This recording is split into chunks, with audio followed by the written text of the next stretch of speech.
Police निरीक्षक पद से रिटायर हुए टीकमगढ़ शहर के खलील मोहम्मद इन दिनों चर्चा का विषय बने हुए हैं। दरअसल खलील मोहम्मद के शरीर में 2 नहीं बल्कि 3 किडनी हैं।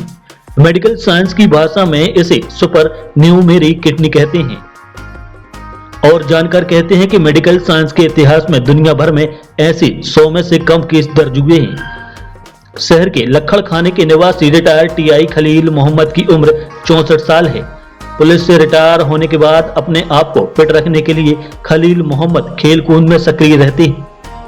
एक बार वह फुटबॉल खेल रहे थे और अचानक उनके पेट में अजीब सा दर्द होने लगा।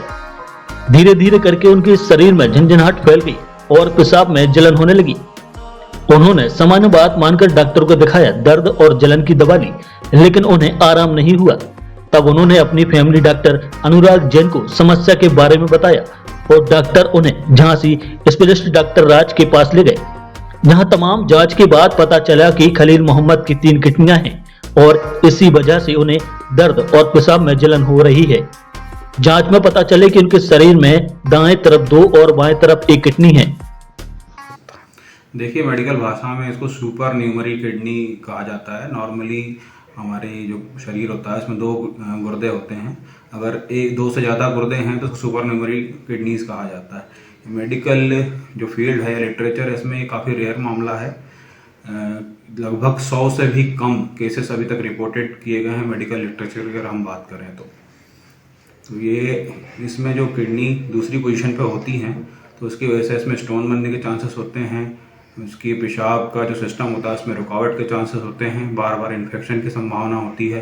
कभी कभी पेशेंट को दर्द भी रहता है। देखिए, इनकी जांचों पे डिपेंड करता है। उनका पहले तो सीटी स्कैन होना चाहिए, एक है ना, किडनी काम कर रही नहीं है, कोई स्टोन है या कोई इन्फेक्शन है या और किसी प्रकार की और अनामली है, तो वो उसी को देख के उसके हिसाब से फिर डिसीजन लिया जाता है ऐसे कंडीशंस में। ये सब चीज़ें जो होती हैं उनकी रिपोर्ट्स पे डिपेंड करती हैं कि अगर स्टोन है तो उसमें सर्जरी की जरूरत पड़ सकती है, इन्फेक्शन है या कुछ नॉर्मल है तो कुछ मेडिसिन से भी उनको ट्रीट किया जा सकता है। ये सारी रिपोर्ट्स देखने के बाद ही डिसाइड करना ज़्यादा बेहतर है। मैं उनको यह सलाह दूंगा कि आप मेडिकल एग्जामिनेशन करवाएं अपना, जो कि डिटेल्ड इमेजिंग स्टडीज़, सोनोग्राफी होता है, सीटी स्कैन होता है, पेशाब वगैरह की जांचें, तो उन जांचों पे जो भी अनोमलीज निकलती हैं या जो गड़बड़ी निकलती है उसका प्रॉपर तरीके से किसी यूरोलॉजिस्ट को दिखा के उसका इलाज करवाएं।